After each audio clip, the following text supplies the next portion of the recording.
मेरा बॉन्डिंग बहुत ही अच्छा था और वो बहुत ही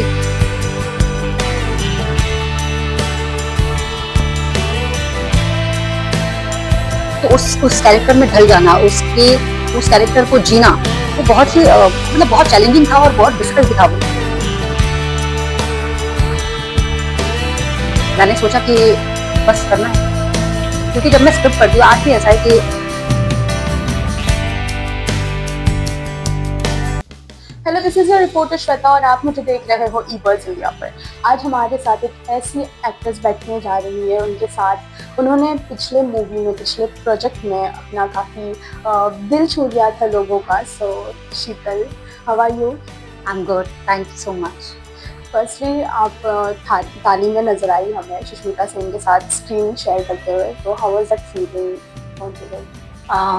बहुत ही ज़्यादा अच्छी थी वो फीलिंग्स और मैं कभी नहीं भूल सकती, क्योंकि ताली मेरे दिल की करीब और मेरा पहला बड़ा प्रोजेक्ट था, तो जिसकी वजह से मेरी लाइफ चेंज हुई है, तो मैं कभी भी नहीं भूल सकती। और बहुत ही अच्छा मेरी जर्नी बहुत ही अच्छी रही है उसके बाद से। अपने सुष्मिता सेन के साथ बड़े पर्दे पे आप आई, तो उनके साथ काम करने का एक्सपीरियंस कैसे रहा? वो आपके साथ लाइक उनका बॉन्डिंग कैसा है? मेरा बॉन्डिंग बहुत ही अच्छा था और वो बहुत ही जब मैं मिली उनसे, तो वो एक कलाकार की तरह, मतलब जो होता है ना कि मैंने बाकी भी सेट पे ऐसे देखा था कि जो कोई सीनियर एक्टर होता है थोड़ा सा दिखा था कि भाई हम थोड़ा सीनियर है नए लोगों को, तो उनके साथ में बिल्कुल भी ऐसा नहीं था। वो बहुत प्यारी है और उन्होंने बहुत ही अच्छे से मेरा स्वागत करा और मतलब बहुत अप्रिशिएट करा सारी चीज़ों को, जबकि सीनियर एक्टर नहीं करते हैं। और बहुत ही अच्छा था यार। शीतल, आपने जो नरगिस का रोल प्ले किया उसमें, वो काफ़ी सेंसिटिव टॉपिक था। वो लाइक ट्रांसजेंडर का टॉपिक था। सो वो हाल मतलब जल्दी कोई रेडी नहीं होता वो रोल प्ले करने के लिए, और आप रेडी हो गए। So how? क्योंकि उस वक्त मेरे पास में काम नहीं था तो बट स्टिल होता है, लाइक नहीं रेडी होते, क्योंकि वेट करते हैं अगर कुछ प्रोजेक्ट्स ना भी हो तो। But you did that. ये कि मेरे पास में काम नहीं था और लगा कि इसमें देखो क्या होता है कि लड़का अगर उस रोल को करता है तो डेफिनेटली वो लगेगा, बट अगर लड़की करती है तो उसके लिए बहुत ज़्यादा चैलेंजिंग था वो रोल। तो उस कैरेक्टर में ढल जाना, उस कैरेक्टर को जीना, वो बहुत ही मतलब बहुत चैलेंजिंग था और बहुत डिफिकल्ट भी था वो मेरे लिए। तो एक ऐसा इंसान जो बहुत शांत रहने वाला और एकदम खुल के एकदम जिस तरीके से वो नरगिस करती है, तो वो करना बहुत ही डिफिकल्ट था।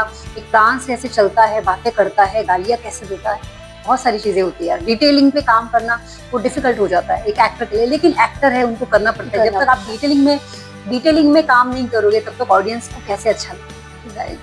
जब स्क्रिप्ट आपने पढ़ी फर्स्ट टाइम, फर्स्ट थॉट जो दिमाग में आया? जब मैंने स्क्रिप्ट पढ़ी थी, क्योंकि मुझे जब मैं सेट पे गई थी तभी मुझे स्क्रिप्ट मिली थी। ओके। उससे पहले उससे पहले मेरे पास स्क्रिप्ट नहीं थी और मैंने सोचा कि बस करना है, क्योंकि जब मैं स्क्रिप्ट पढ़ती हूँ आज भी ऐसा है कि मैं खो जाती हूँ। अगर मैं कोई किताब भी पढ़ती हूँ तो मैं उसमें खो जाती हूँ। ओके। तो है ऐसा, खो जाती हूँ मैं। हाँ, उसमें भी खो गई मैं कि नहीं, इसमें एक नरगिस की जिंदगी को जीना है। फैमिली का क्या रिएक्शन रहा? फैमिली का रिएक्शन तो मतलब उनको पता ही नहीं था कि मैंने ऐसी कोई सीरीज करी है, क्योंकि वो कभी मानने के लिए भी तैयार नहीं थे कि मैंने सुष्मिता सेन के साथ में काम करा होगा। तो जब मेरी सीरीज रिलीज हुई तो मेरी सोच थी कि भाई मेरे घर वाले क्या सोचेंगे कि मैंने एक ट्रांसजेंडर का कैरेक्टर करा है और मुझे मतलब मेरे जो रिलेटिव्स है वो क्या कहेंगे। अब पहले ही मेरी इतनी चीज़ें बोलते हैं कि भाई इसका कुछ नहीं होने वाला है, ये बेकार ही में इसमें ट्राई कर रही है, कुछ नहीं होना जाना। तो मैं ऐसे सोचती थी, लेकिन और उस पर मैंने ट्रांसजेंडर का भी कैरेक्टर कर लिया जाके। तो मैं सोचती थी कि अब क्या होगा, बट जो हुआ अच्छा हुआ। हाँ, जो हुआ अच्छा हुआ और अप्रिशिएशन मिला। और ताली से, जो कि मुझे लगता है कि कोई भी एक्ट्रेस, दूसरी एक्टर, वो ये कैरेक्टर करने के लिए कभी रेडी नहीं होती, क्योंकि एक ट्रांसजेंडर का, क्योंकि मैं अभी भी मानती हूँ कि जितने लोगों ने मुझे प्यार दिया उतना इंडस्ट्री ने नहीं दिया। जितना लोगों ने मुझे अपनाया, उस कैरेक्टर को अपनाया, उस कैरेक्टर को इतना प्यार दिया, उतना इंडस्ट्री ने नहीं दिया, क्योंकि इंडस्ट्री ने अभी भी उस कैरेक्टर को ट्रांसजेंडर की तरह ही सोचा। इंडस्ट्री में अभी भी ये लोग सोचते हैं कि भाई इसने तो ट्रांसजेंडर का कैरेक्टर किया था, इसको क्या ही काम दे। वो ये सोचते नहीं है कि एक पावरफुल किरदार किसने निभाया तो उसे काम मिलना चाहिए आगे चल के। ये ऐसा कोई सोचता नहीं है। तो बट ये लोग सोचते हैं, लोगों ने, ऑडियंस ने बहुत ही अच्छा, जब मुझे रिस्पांस मिला और बहुत अच्छा रिस्पांस दिया, तब जाके मुझे बहुत खुशी होती है उस चीज़ की कि ऑडियंस ने बहुत अच्छा रिस्पांस दिया मुझे। और रही बात काम की, तो जब सब लोगों को पता चला कि मैंने अच्छा काम करा है और तब जाके लोगों ने देखा, तब जाके फिर मुझे अभी जाके कुछ अच्छे प्रोजेक्ट्स मिले। सो मैम, जब इस इंडस्ट्री में कोई आउटसाइडर आता है तो काफ़ी चैलेंजेस फेस करने पड़ते हैं। आपको कितने चैलेंजेस फेस करने पड़े? रिजेक्शन या रिप्लेसमेंट, कोई एक इंसिडेंट?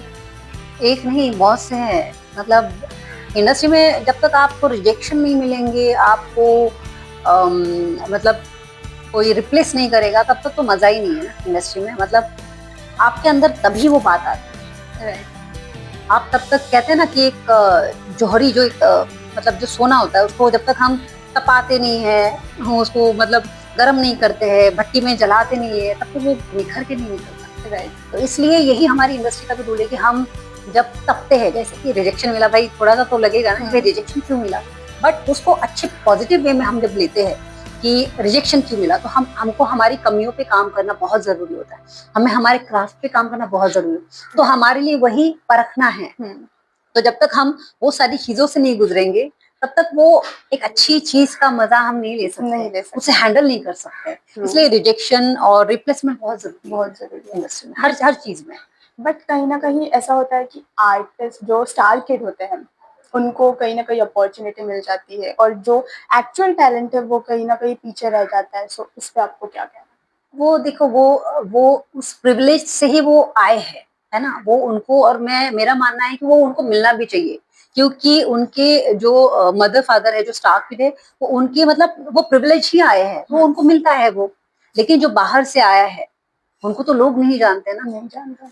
वो ऑडियंस ही उन्हें वहां पे बिठाती है, जो स्टार किड होते हैं ऑडियंस ही उन्हें वहां पे बिठाती है। लेकिन ऑडियंस अगर वो उस पे भी, मतलब उस पे अगर वो उतरते हैं, उनके उनके उम्मीदों पर, अगर वो ऑडियंस की उम्मीदों पर स्टार किड उतरते हैं, तो डेफिनेटली उनको सराहा जाता है। जैसे कि आलिया भट्ट देख लो आप, राइट। और जिसको नहीं आता है, तो आप जो भी कर लो, जितने भी आपकी फिल्में आ जाए, तो वो नहीं होता है, ऑडियंस उसको पसंद ही नहीं करेगी। तो ये चीज है, वो प्रिविलेज के साथ में आता है। और आउटसाइडर जो आता है, वो एक बहुत संघर्ष के साथ आता है, वो हर एक चीज देख कर आता है। राइट। तो वो भी अच्छा करते हैं, क्योंकि वो भी बहुत ज्यादा प्रैक्टिस करते हैं, बहुत सारी चीजें करते हैं। हम ये नहीं सोच सकते कि वो एक स्टार किड है तो उनको सुकून मिला है, या फिर उनको एकदम ऐसे मिला है, ऐसा नहीं। उनको भी हाँ, सजी सजाई ऐसे किसी के लिए नहीं होती है, क्योंकि वो अपने माँ बाप के नाम के साथ आते हैं। वो अपने माँ बाप का नाम नहीं खराब कर सकते, उनके ऊपर ज्यादा जिम्मेदारियां होती है। एक आउटसाइडर जो आता है, वो अपने खुद का एक अलग अंदाज लेके आता है।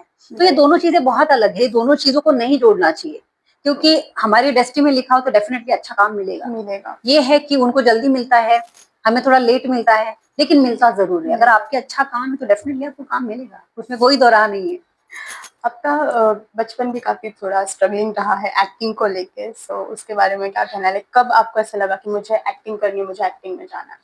मुझे बचपन से ही लगा था कि मुझे बस यही काम करना है, क्योंकि मुझे और कुछ मुझे दिखता नहीं था। मैं सपनों की दुनिया में, होता है ना एक एक्टर जो होता है, वो सपनों की दुनिया में रहता है कि उसके अगर वो बैठा भी है तो अपने दिमाग में सारी उसकी फिल्में चलती रहती है, और वो उसकी फिल्मों का वो एक्टर, वो खुद ही कलाकार होता है। हाँ, अगर लड़की है तो वो खुद हीरोइन होती है, और लड़का है तो खुद हीरो होता है, वो सारी चीजों का।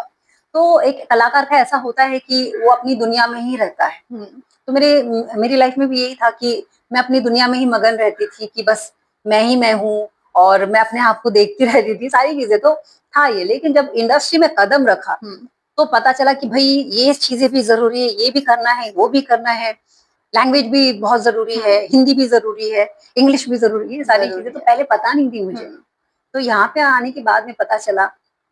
और एक चीज मैं बताना चाहूंगी कि हम डायलॉग्स तो याद कर लेते हैं, सारी चीजें, लेकिन जब हम कैमरे के सामने जाते हैं, जब मैं नहीं थी, तो कैमरे के सामने जाने के बाद में तो भाई ब्लॉकिंग है, लाइट देखनी है, यहाँ से ये देखना है, वहां से वो देखना है, ये सारी चीजें भी सीखनी पड़ती है एक एक्टर को, कि हम एक दूसरे की लाइट नहीं खा सकते हैं, ये शेडो नहीं दे सकते। अगर एक स्टेप भी आगे चले गए, हमारे मार्किंग से एक स्टेप भी आगे चले गए तो दूसरे पे शेडो आ जाएगा, वो सब भी देखनी पड़ती है।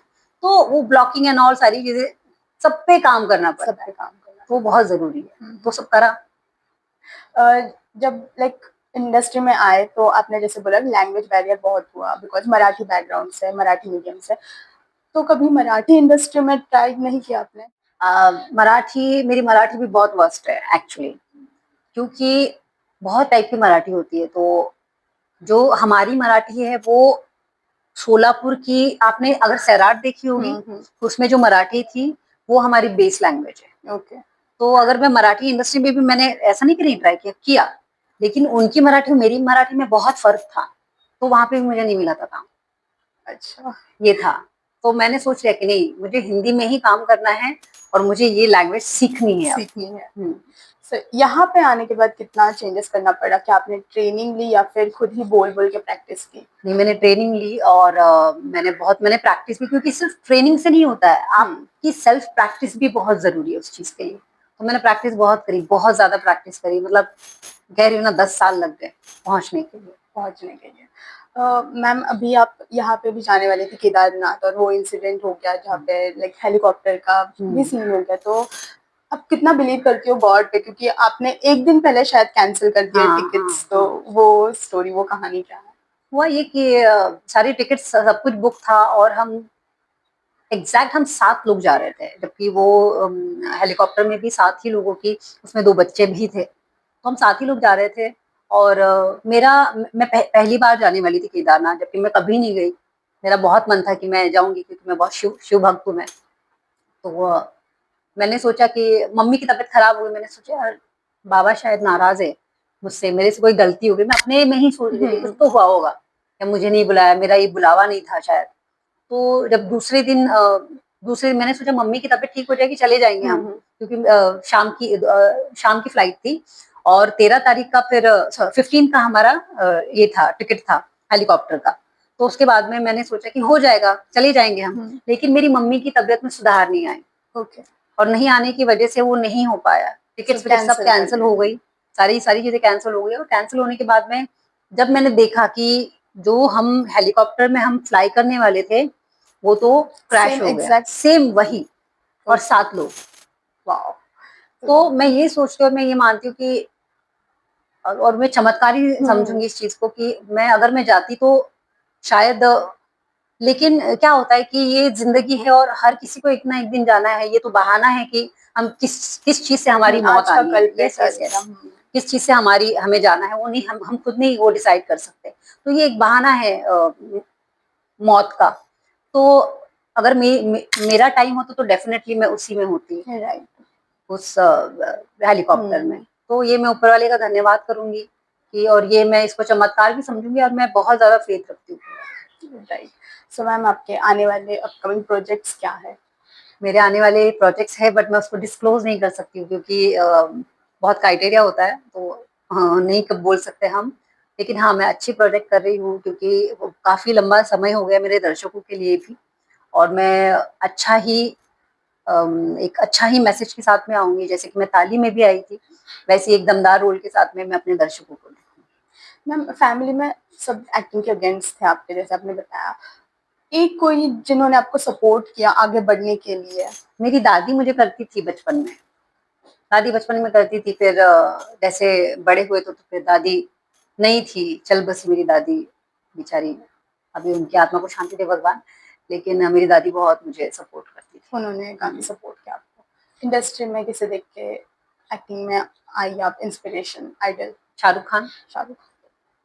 हर कोई शाहरुख जी को ही देख के, शाहरुख सर को ही देख के आता है, तो मेरे आइडल है वो, और मैं उनको बहुत ही मानती हूँ।